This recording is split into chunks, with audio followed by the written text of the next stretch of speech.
summarize. So basically what we're talking about is a very shallow host, unit. I guess you call it a conglomerate reef that's about 2 meters thick, but it's potentially continuous for hundreds of meters along strike.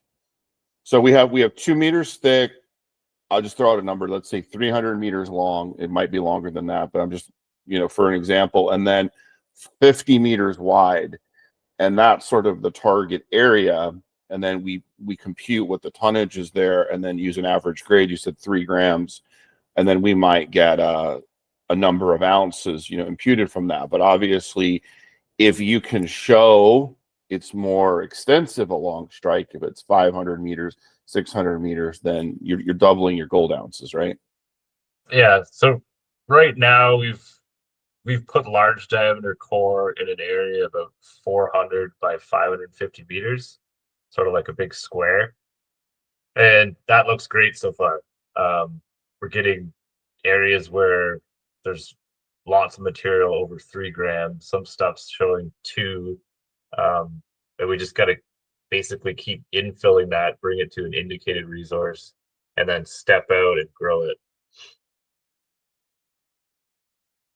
Okay. And then what is the potential size of the broader area? Like, how large is the blue sky maybe here? So we've identified the host rock to be about 11 kilometers by 2.5, 3 kilometers wide. And we're just working on the stuff that's really shallow right now, within 50 meters of surface.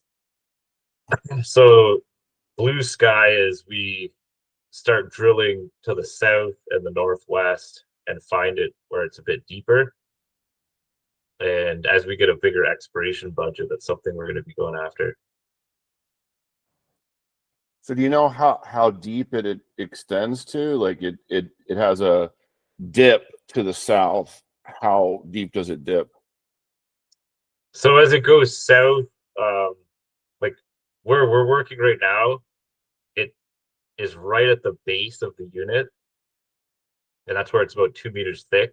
And then as you go south, it's about 600 meters thick, the target unit, but there's multiple conglomerate horizons in there. About 6 of them. We have drill holes down there, very sparse, probably every two kilometers or something, and we've been hitting these layers.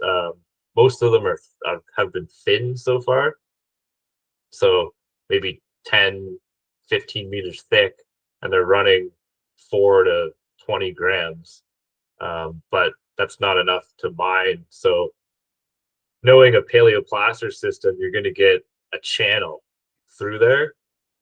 It'll just be where the fluvial velocity was the most powerful, and that's where you're going to get your conglomerate lenses. And then on the sides of that, it'll be thin. So far, we've only hit thin parts. But as we go down there, we'll basically put a fence line of holes and try to tag one of these thicker channels.